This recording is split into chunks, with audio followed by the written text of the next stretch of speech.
Civil હોસ્પિટલના gynaec વિભાગના આંકડા જોઈએ તો છેલ્લા 22 મહિનામાં કુલ 10,598 બાળકોનો જન્મ થયો છે. હમણાં એક જ દિવસે કુલ 45 ડિલિવરી કરાવવામાં આવેલ હતી. ઓક્ટોબર માસમાં 326 પુરુષ બાળકો અને એની સામે 335 સ્ત્રી બાળકોનો જન્મ થયો છે.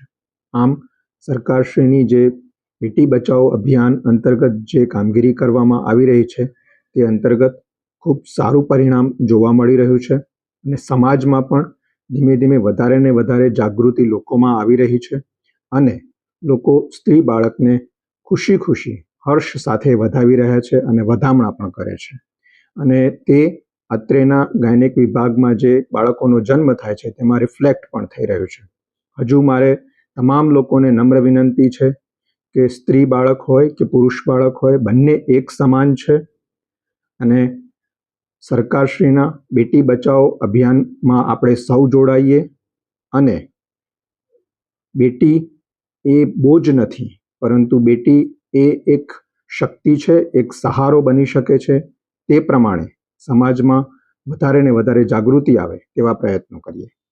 અત્યારે સરકારશ્રીની બેટી બચાવો અને બેટી પઢાઓ અભિયાન અંતર્ગત દીકરીઓને ખૂબ ઘણું પ્રોત્સાહન આપવામાં આવ્યું છે કે દીકરીઓ ભણે અને દીકરીઓ આગળ વધે. આપણે જોવા જઈએ તો હમણાં સરકારી આંકડાઓ છેલ્લા ઘણા સમયથી સરકારી આંકડાઓએ એવું બતાવ્યું છે કે દીકરીઓનો જન્મદર ખૂબ જ વધ્યો છે. તો એ આપણા માટે ખૂબ જ સારી બાબત કહેવાય. દીકરીઓનો જન્મદર વધ્યો તો એમાં એ સ્પષ્ટ થાય છે કે સમાજ અને વાલીઓ દીકરી અને દીકરાઓ વચ્ચેનો ભેદ રાખતી નથી અને હટી ગયો છે, સદંતર હટી ગયો છે એવું જ સ્પષ્ટ જણાઈ આવ્યું છે. સરકારી આંકડાઓ એવું બતાવી રહ્યા છે. એટલે આપણા માટે અને આપણા સમાજ માટે એ ખૂબ સારી બાબત છે, વખાણવા જેવી બાબત છે. હું સમાજને અને વાલીઓને દીકરીઓના જન્મને ભેદભાવ ન માનતા દીકરીઓને એક સારું પહેલ તરીકે એક બતાવે છે તો એના માટે હું ખૂબ ખૂબ સમાજને અને વાલીઓને અભિનંદન પાઠવું છું. મેડમ, લોકોને શું સંદેશ આપશો ખાસ આને લઈને? લોકોને મારો એવો સંદેશો છે કે હું પણ આ સમાજનો એક હિસ્સો છું, હું પણ એક સ્ત્રી છું.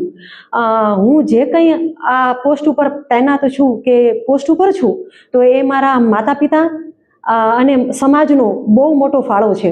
તો મારા દીકરી હોવાના નાતે અને એક સ્ત્રી હોવાના નાતે મારો એક સમાજને ખાસ સંદેશો છે કે સમાજ અને ઘણા બુદ્ધિજીવીઓ અને તત્વચિંતકો પણ એવું કહેતા હોય છે કે સમૂહવળી, પણ સમૂહવળી શબ્દ હવે હટી ગયો છે એવું માનવું છે.